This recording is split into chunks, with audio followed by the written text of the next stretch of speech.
Assalamualaikum.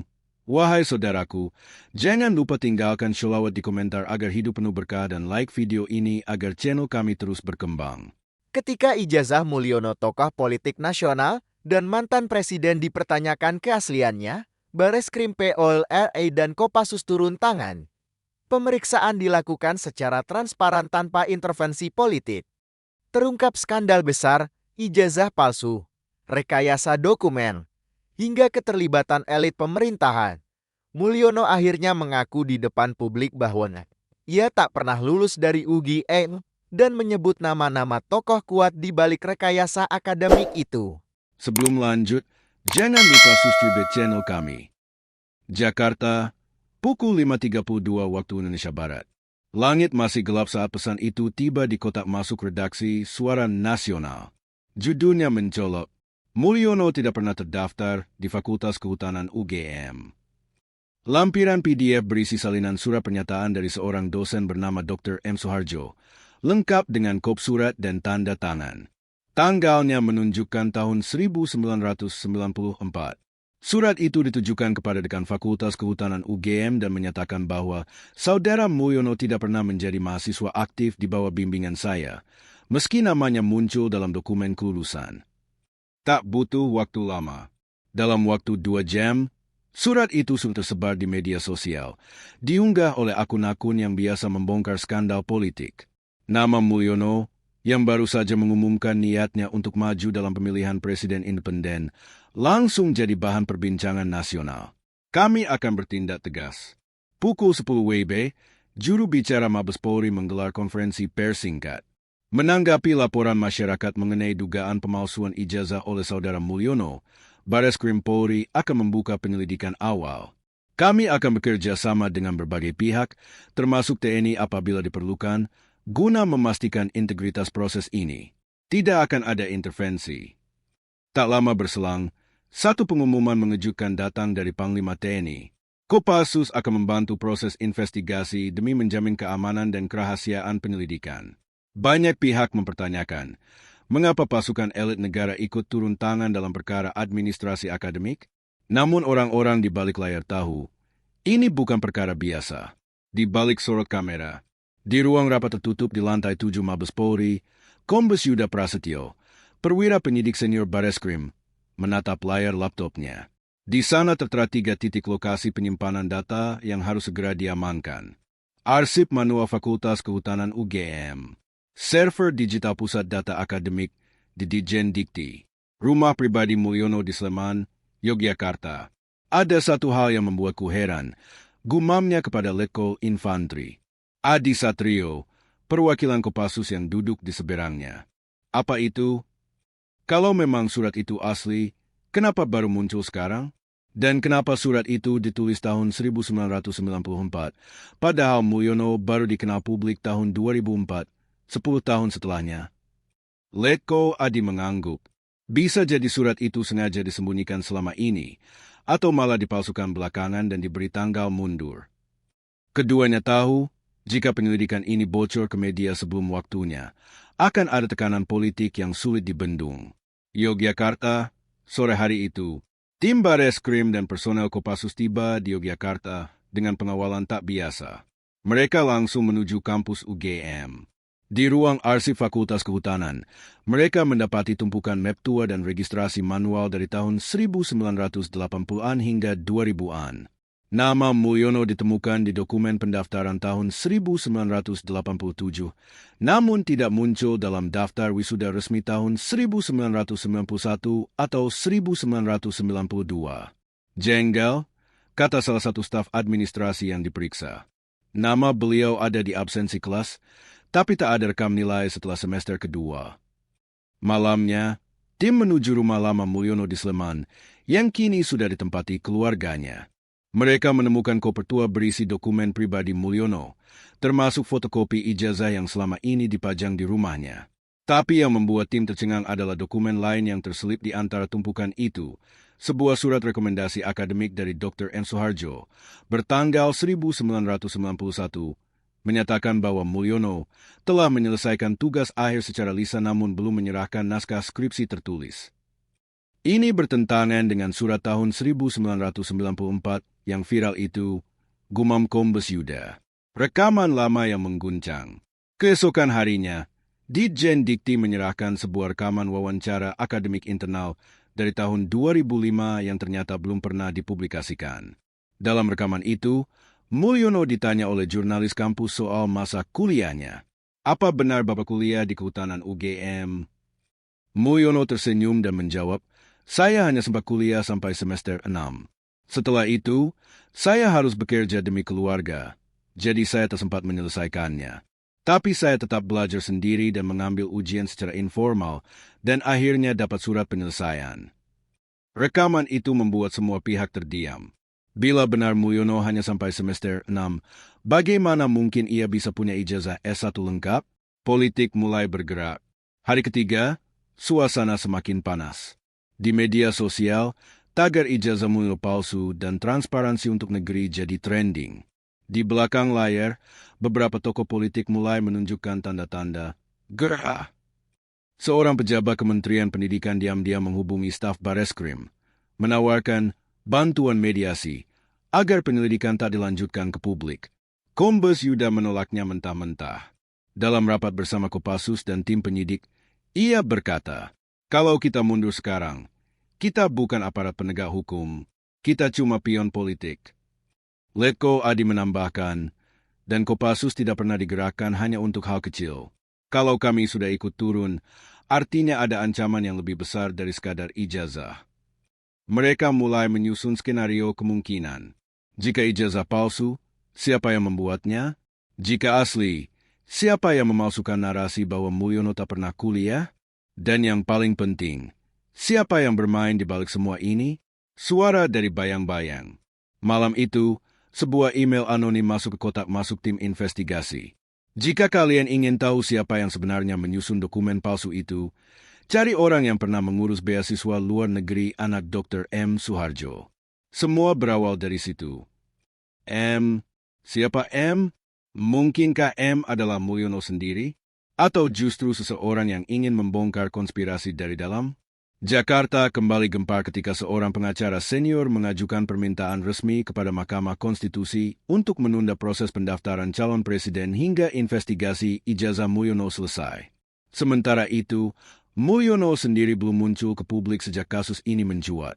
Di kediaman pribadinya di Bogor, ia hanya berkata kepada ajudannya, "Aku tak takut pada kebenaran.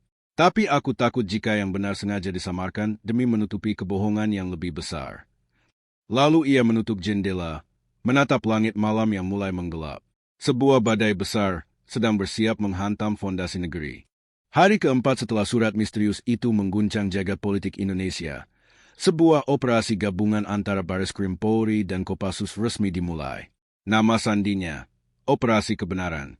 Tujuannya satu, menelusuri keaslian ijazah Mulyono, menguak siapa saja yang terlibat, dan membuktikan apakah mantan calon presiden itu adalah pelaku penipuan publik atau justru korban konspirasi besar. Pagi di Magelang, pintu yang terkunci.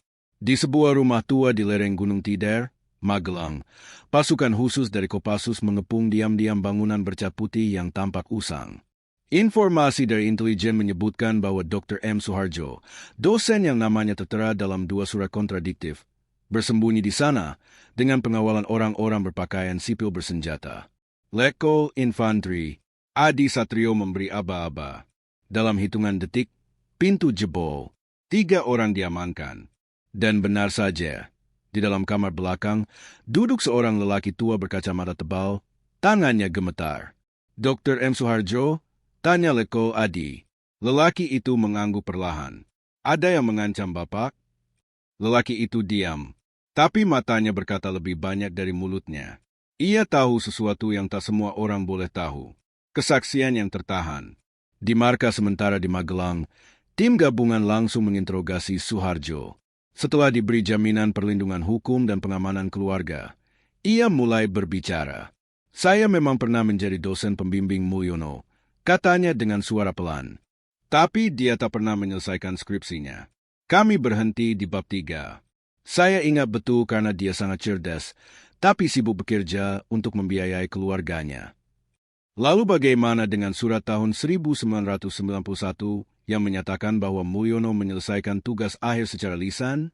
Suharjo menarik napas panjang. Surat itu saya buat atas permintaan seorang pejabat kampus. Saya diberi imbalan, dijanjikan beasiswa luar negeri untuk anak saya. Saya tak tahu apakah itu untuk Mulyono atau ada tujuan lain. Dan bagaimana dengan surat tahun 1994 yang menyatakan sebaliknya? Itu saya buat karena mulai merasa bersalah. Tapi saat itu saya ditekan untuk tidak menyebarkannya. Saya hanya mengarsipkannya. Saya bahkan tak tahu siapa yang kini menyebarkannya ke publik. Bareskrim bergerak. Sementara itu di Jakarta, Kombes Yuda memimpin penyisiran forensik terhadap dokumen akademik digital di Ditjen Dikti.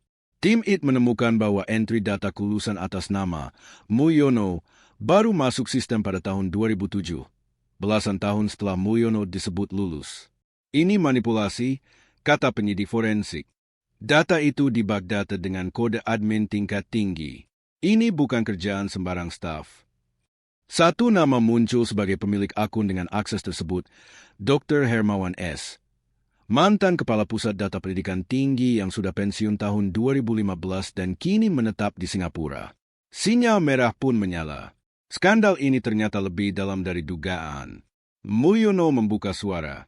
Pukul 18, media nasional menyiarkan tayangan khusus.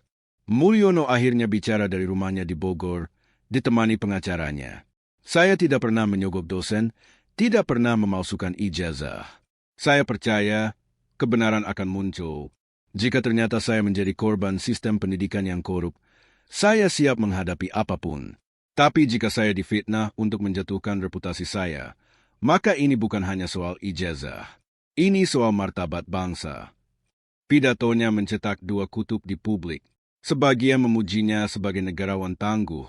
Sebagian lainnya menyebutnya aktor ulung, jejak uang dan yayasan siluman. Tim Kopassus dan Bareskrim menyusuri petunjuk dari Suharjo soal beasiswa anaknya. Setelah menghubungi pihak luar negeri, ditemukan bahwa dana beasiswa anak Suharjo ditransfer oleh yayasan bernama Nusantara Jaya Foundation, yang berdomisili di Jakarta namun tak memiliki kegiatan nyata. Investigasi lanjutan mengungkap bahwa yayasan itu hanyalah cangkang, alat transaksi keuangan dari seseorang berinisial EH, mantan pejabat eselon I di Kementerian Pendidikan. Catatan keuangan menunjukkan transfer dana senilai 2,5 miliar rupiah dari yayasan ke rekening keluarga Suharjo tahun 1991 hingga 1993. Jejak uang ini sangat bersih, nyaris tanpa celah. Tapi kini semuanya terungkap. Tekanan dari dalam. Pada hari ke-7 operasi, Kombes Yuda menerima panggilan tak biasa. Seorang pejabat tinggi di lingkaran istana meminta dialog tertutup dengan alasan stabilitas politik nasional menjelang tahun politik. Letko Adi ikut dalam pertemuan itu yang berlangsung di sebuah rumah dinas di Menteng. Pak Yuda, Pak Adi, negara kita sedang dalam masa krusial. Jika penyelidikan ini terus dilanjutkan dan menyentuh figur-figur penting, maka dampaknya bisa sangat besar, ujar pejabat itu dengan nada diplomatis. Yuda menjawab dengan datar, kalau dampaknya adalah terbukanya kebenaran, saya bersedia menanggung risikonya. Letko Adi berdiri dan berkata, kami tak dilatih untuk berhenti di tengah jalan hanya karena yang tersandung adalah nama besar. Setelah itu, keduanya meninggalkan ruangan. Mereka tahu, permainan sebenarnya baru dimulai. Data tersembunyi. Hari ke-9, seorang mantan staf di Ditjen Dikti mengirimkan hard disk eksternal yang berisi arsip mentah hasil migrasi data tahun 2007. Di dalamnya ditemukan folder dengan label Mun_Revise. Ternyata disinilah nama Mulyono pertama kali dimasukkan secara sistematis ke dalam database kelulusan, lengkap dengan nomor ijazah, nilai IPK, dan tahun lulus, 1992. Namun file yang dimasukkan bukan salinan scan ijazah asli, melainkan file Word yang dikonvert menjadi PDF lalu diunggah. Kombes Yuda bergumam, ijazah ini bukan hanya dipalsukan, tapi dibuat agar tampak sangat resmi. Sidang internal UGM, Rektorat Universitas Gadjah Mada pun tak tinggal diam. Mereka mengadakan sidang etik internal dan memanggil beberapa mantan pejabat fakultas. Salah satu dosen senior mengakui bahwa ada intervensi politik pada tahun 2005 hingga 2006 agar nama Mulyono tetap diakui sebagai alumni. Karena saat itu ia mulai naik daun di dunia usaha dan sedang dipromosikan oleh sebuah partai besar. Kami ditekan. Jika menolak, dana penelitian kami diancam dipotong, ujarnya. Episode ditutup dengan ledakan baru. Malam itu, sebuah video pendek bocor ke media. Isinya rekaman kamera CCTV lawas tahun 2007 dari kantor Ditjen Dikti. Terlihat seseorang yang sangat mirip dengan Dr. Hermawan masuk ke ruang server pada malam hari, membawa flash disk. Video itu viral. Sementara itu, surat resmi dari Interpol Singapura dikirim ke pemerintah Indonesia. Dr. Hermawan akan ditahan dan siap dideportasi dalam waktu 48 jam. Operasi kebenaran memasuki babak baru. Pembuktian langsung terhadap tokoh-tokoh yang selama ini berada di balik layar. Mulyono tetap diam di rumahnya, membaca setiap berita yang masuk. Namun malam itu, ia berkata pelan kepada ajudannya, "Mungkin ini bukan ujian untuk saya, tapi untuk mereka yang berani mengklaim berdiri di sisi kebenaran." Operasi kebenaran telah memasuki minggu kedua. Semakin dalam penyelidikan dilakukan, semakin banyak nama besar yang muncul ke permukaan. Namun, semakin dekat kebenaran itu terungkap, semakin banyak pula tekanan, ancaman, bahkan teror yang mencoba menghentikan laju tim gabungan Bareskrim dan Kopassus. Dan hari ini, satu saksi kunci ditemukan tewas. Pagi yang membisu, pukul 6.15 pagi, di sebuah rumah kos sederhana di Sleman, Yogyakarta, jenazah seorang lelaki parubaya ditemukan tergantung di kamar mandi. Di dinding dekat jasadnya tertulis dengan spidol hitam besar, "Saya lelah berbohong." Namanya Dr. R. Sugeng, dosen Fakultas Kehutanan UGM yang pernah menjabat sebagai wakil dekan akademik tahun 1992. Ia adalah salah satu dari 3 orang yang menandatangani arsip kelulusan Mulyono di data digital yang ditemukan pekan lalu. Beberapa hari sebelumnya, ia telah dipanggil oleh rektorat dan menyatakan tidak pernah menandatangani dokumen apapun terkait Mulyono. Kini ia tak bisa bicara lagi. Jejak teror, Letko Adi dan tim forensik Kopassus menemukan sesuatu yang janggal di TKP. Tak ada kursi, tidak ada penopang tubuh, dan simpul tali terlalu tinggi untuk dilakukan sendiri oleh pria seusia Sugeng.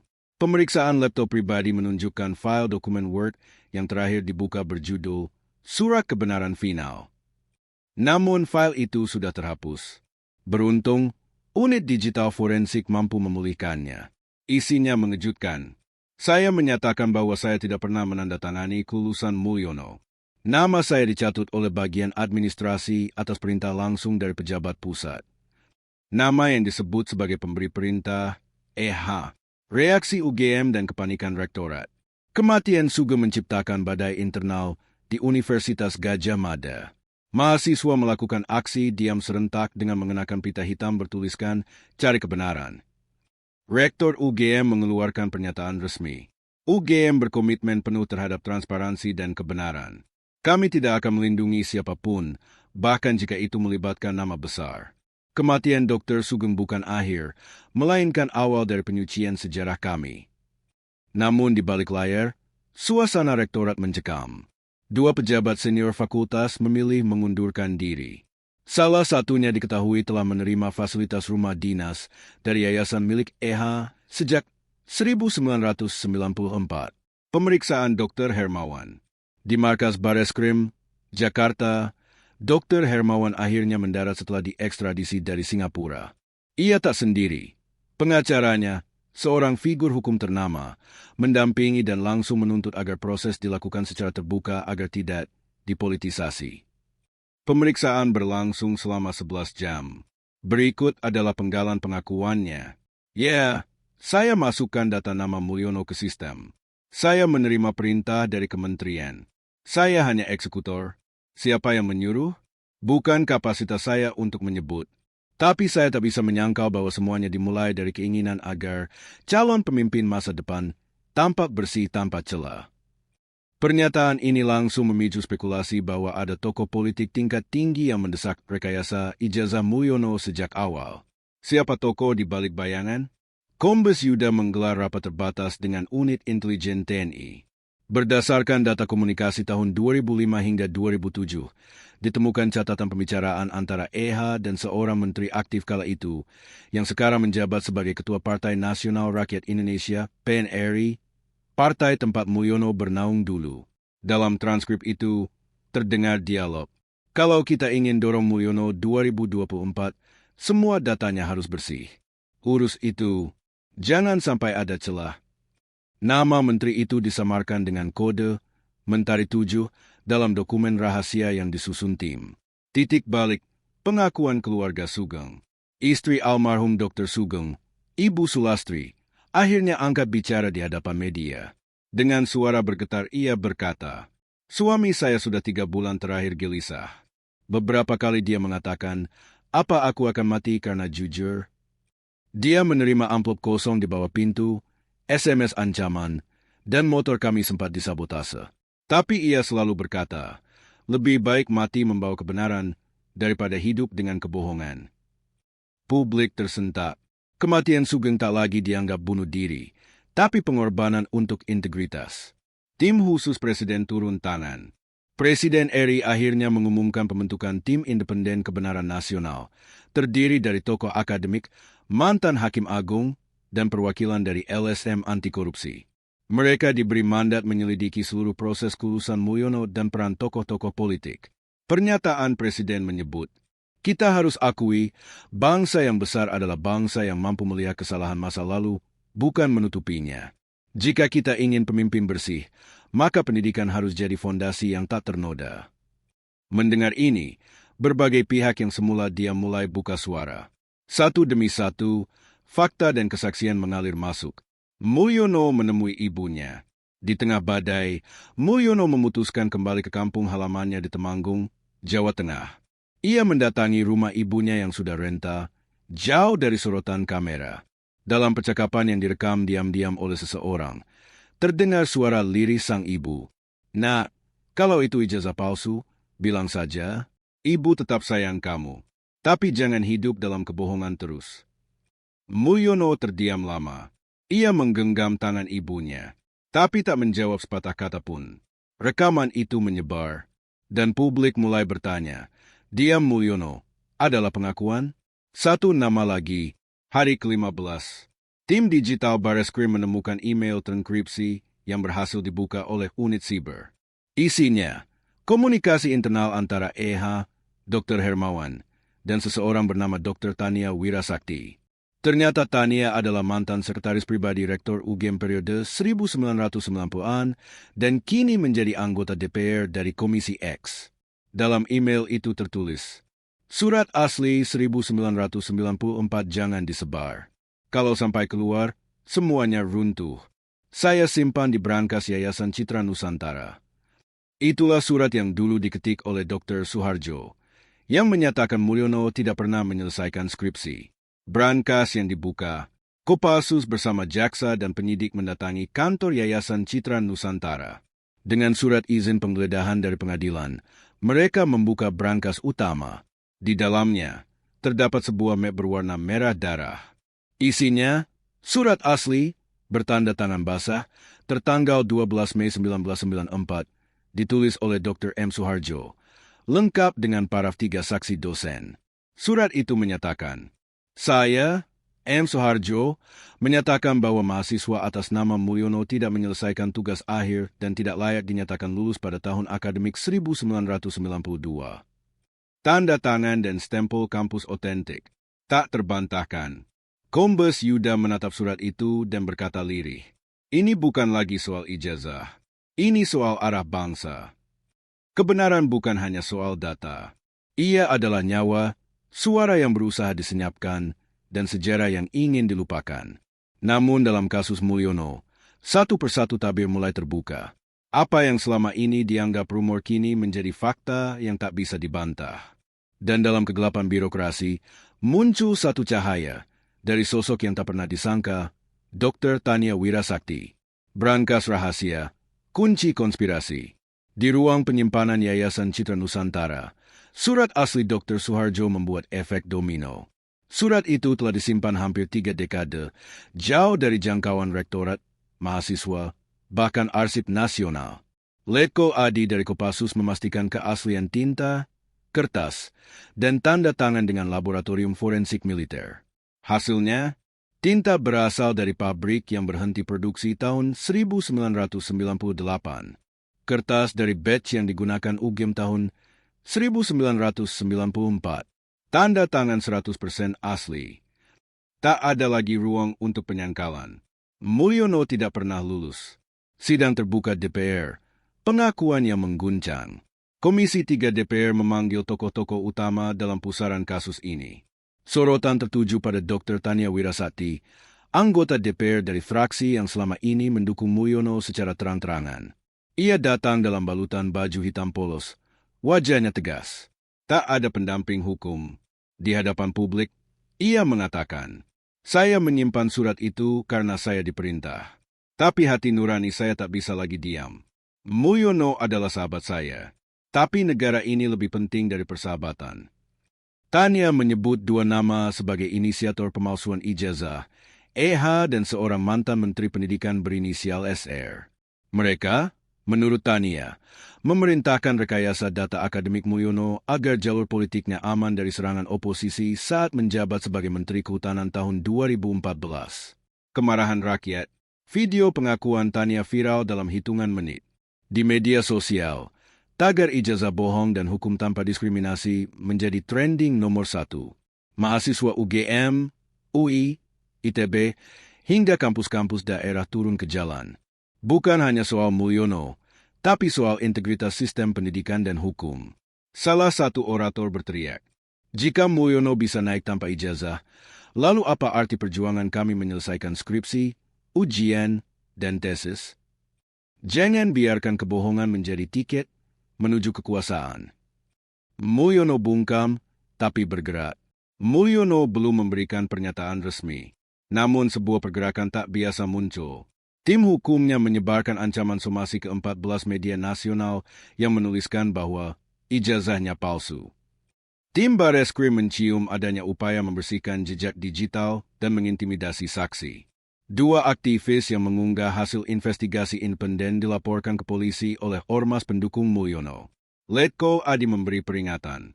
"Kalau intimidasi terus terjadi, kami akan ambil langkah darurat. Ini bukan kasus pribadi lagi. Ini sudah menyangkut keamanan nasional." Penyelidikan ke Lembaga Arsip Negara. Tim gabungan menyisir ke Arsip Nasional Republik Indonesia, ANRI. Di sana ditemukan satu mikrofilm berisi daftar kelulusan UGM tahun 1994. Di lembar itu, nama Mulyono tidak ada. Namun, menariknya, ada lembar sisipan bertuliskan tangan. Data ditambahkan untuk keperluan administratif, tidak untuk publikasi. Satu nama di bawah tulisan itu, Profesor Sutrisno Ramelan, mantan pejabat tinggi ANRI, yang diketahui pernah menjadi mentor Mulyono di partai politik. Sayangnya, Profesor Sutrisno wafat tahun 2021 dalam kecelakaan mobil misterius. Kini publik berspekulasi, apakah kematiannya juga bagian dari kisah panjang ini? Langkah Presiden, sidang khusus kenegaraan. Melihat gejolak publik, Presiden mengambil langkah besar.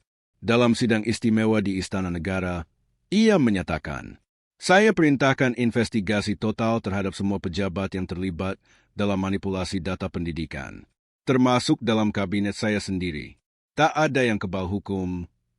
Semua menteri diminta menandatangani Fakta Integritas Akademik, yang isinya mengizinkan verifikasi publik terhadap latar belakang pendidikan mereka. Publik tercengang. Ini belum pernah terjadi sepanjang sejarah Indonesia. Ketua KPU mundur. Dampak kasus ini merambat hingga ke Komisi Pemilihan Umum. Ketua KPU, yang pernah meloloskan pencalonan Mulyono tanpa klarifikasi ijazah, mengundurkan diri. Dalam pernyataannya, "Kami kecolongan. Kami tidak pernah menerima fotokopi ijazah legalisir asli. Kami hanya memverifikasi dokumen yang diberikan oleh tim Mulyono. Saya bertanggung jawab." Muncul dugaan bahwa KPU telah menerima surat pernyataan palsu dari tim sukses Mulyono yang menyatakan ijazah telah hilang, namun arsip tersimpan di kampus. Surat itu kini sedang ditelusuri sumbernya. Plot twist, adik kelas bicara. Seorang pria bernama Joko Ismanto, adik kelas Mulyono di Fakultas Kehutanan UGM, tiba-tiba menggelar konferensi pers. Ia menyatakan bahwa Mulyono tidak pernah hadir di kelas sejak semester 3. Kami semua tahu dia aktif di organisasi luar kampus. Tapi waktu itu dia bilang mau cuti. Tiba-tiba, 4 tahun kemudian, namanya muncul di daftar wisuda.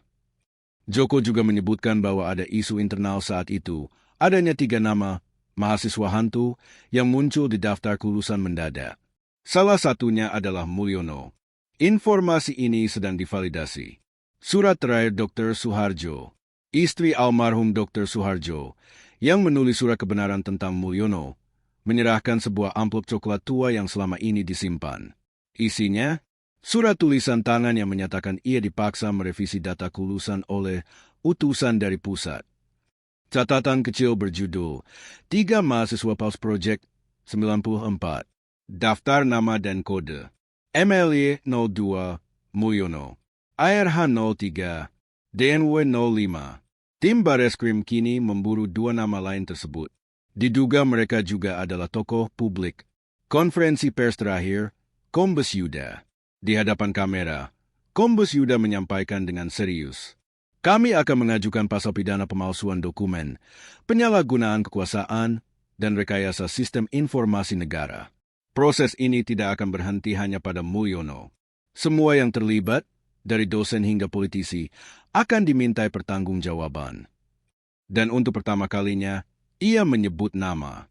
Tersangka utama saat ini adalah EH, mantan petinggi negara yang kini menjadi penasihat politik. Seluruh negeri gempar. Malam hari, suasana di depan rumah Mulyono seperti medan perang. Wartawan, mahasiswa, dan aparat keamanan memadati area. Lampu menyala, kamera siaga. Pukul 21.30, sebuah mobil hitam keluar dari garasi. Di dalamnya, terlihat sosok Mulyono. Wajahnya murung. Ia tak bicara. Namun sebelum pintu mobil tertutup, seseorang dari kerumunan berteriak. Bilang, Pak, ijazah itu asli atau palsu? Mulyono menatapnya, lalu hanya berkata, tunggu besok. Mobil melaju, dan semua bertanya-tanya. Apa yang akan terjadi esok hari? Apakah Mulyono akan mengakui semuanya?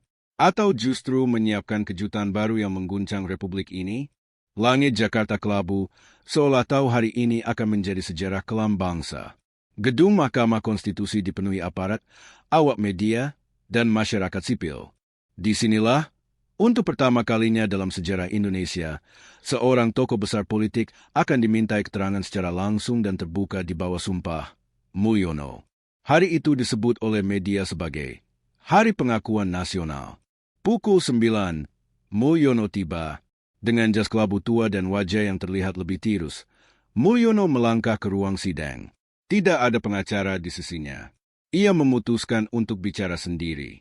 Di hadapannya duduk panel gabungan dari Mahkamah Konstitusi, Komisi Yudisial, dan tim gabungan independen yang beranggotakan TNI, Polri, KPK, dan Ombudsman.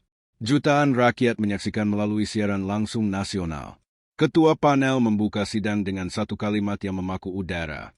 Apakah Anda, Mulyono, bersedia menjawab semua pertanyaan dengan jujur dan tanpa manipulasi, meski akan membahayakan posisi Anda secara hukum? Mulyono mengangguk. Saya siap. Pertanyaan pertama, apakah ijazah Anda asli? Semua menahan napas. Jantung bangsa berhenti berdetak sejenak. Dan untuk pertama kalinya sejak isu ini muncul, Mulyono menjawab tanpa berputar-putar. Ijazah saya tidak pernah saya terima secara sah dari Universitas Gadjah Mada. Hening, kamera menyorot wajah para jurnalis. Beberapa meneteskan air mata. Ruang sidang menjadi tempat sakral kebenaran. Mulyono melanjutkan, saya memang pernah kuliah di Fakultas Kehutanan UGM. Tapi saya berhenti di semester 5 karena keterbatasan biaya dan harus bekerja. Saat saya hendak kembali, saya sudah kehilangan hak akademik.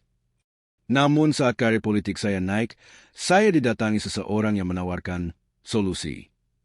Plot terungkap, operasi kemunafikan. Mulyono menyebut nama-nama. EH, mantan kepala staf kepresidenan yang merancang rekayasa data kelulusan demi menciptakan figur ideal rakyat kecil yang sukses. SR, mantan Menteri Pendidikan yang memberi restu secara tidak tertulis agar penyesuaian administratif dilakukan terhadap lulusan lama. HL, tokoh partai yang menyarankan Mulyono agar tidak terlalu banyak bertanya jika ingin jadi menteri. Mulyono mengaku bahwa pada tahun 2013, ia diberikan satu dokumen mirip ijazah dan satu surat legalisir palsu yang sudah dibubuhi stempel kampus. Waktu itu saya takut, tapi juga tergoda. Karir politik saya sedang naik. Dan semua orang bilang, ini cuma formalitas. Mereka bilang, semua politisi juga pakai jalan yang sama. Pecahnya koalisi. Pernyataan Mulyono mengguncang semua partai politik. 6 nama menteri aktif disebut sebagai penerima atau pelindung skema pemalsuan ijazah, setidaknya sejak 2009. Koalisi pemerintahan pecah. Fraksi oposisi mendesak sidang istimewa untuk membekukan status hukum semua pejabat yang disebut. Presiden, dalam pidato darurat, menyatakan, negara harus memilih, membela nama baik elit atau menjaga martabat rakyat. Saya pilih yang kedua. Semua pejabat yang disebut dalam kasus ini akan dinonaktifkan hingga proses hukum selesai. Reaksi internasional. Media internasional seperti BBC, Reuters, dan Al Jazeera meliput drama ini sebagai Scandal of Education Integrity in Southeast Asia. Beberapa universitas mitra UGM menghentikan sementara kerjasama, menunggu hasil investigasi.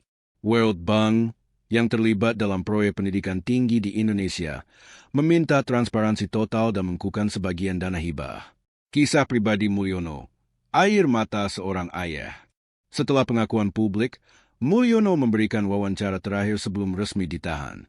Di dalamnya, ia berbicara bukan sebagai politisi, tapi sebagai seorang ayah dan anak kampung. Saya cuma ingin mengubah nasib. Saya anak tukang kayu, yang tidak pernah merasa cukup. Tapi cara saya salah.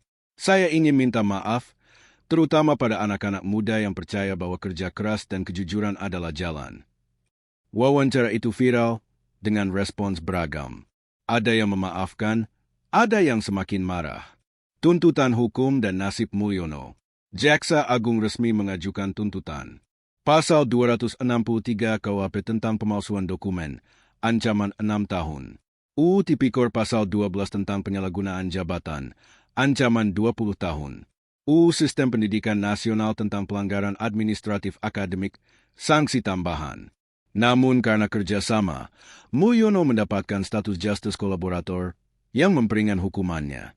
Ia akan menjalani 8 tahun penjara dengan kemungkinan bebas bersyarat setelah 5 tahun. UGM, pembersihan besar-besaran. Universitas Gadjah Mada membentuk tim rekonsiliasi akademik. Puluhan nama dosen, pegawai, dan alumni dipanggil ulang. Arsip diperiksa. Sistem digital diperbarui. Kampus menutup semua kemungkinan legalisir manual hingga pemberitahuan lebih lanjut. Rektor UGM menyampaikan pidato. Kami minta maaf, dan kami akan bangkit. Dari abu kebohongan, kami akan menyalakan kembali api kejujuran. Akhir cerita, di balik jeruji. 2 bulan setelah vonis, wartawan investigatif Mata Rakyat TV berhasil mendapatkan izin wawancara eksklusif dengan Mulyono di Lapas Sukamiskin. Dalam sel kecilnya, ia menulis buku berjudul Kebohongan yang Membangun Kekuasaan, kisah nyata bagaimana satu kebohongan kecil tumbuh menjadi sistemik karena tidak ada yang berani menghentikannya. Saya bukan korban. Saya adalah pelaku. Tapi jika kesalahan saya bisa memperbaiki sistem, maka penjara ini adalah tempat paling terhormat dalam hidup saya. 6 bulan kemudian, seorang mahasiswa baru berdiri di panggung wisuda UGM. Namanya Bagas Mulyono, anak dari Mulyono. Dengan bangga, ia berkata di hadapan ribuan orang, "Ayah saya mengajari saya banyak hal, termasuk bahwa kejujuran harus lebih mahal dari gelar apapun." Sorak-sorai bergemuruh.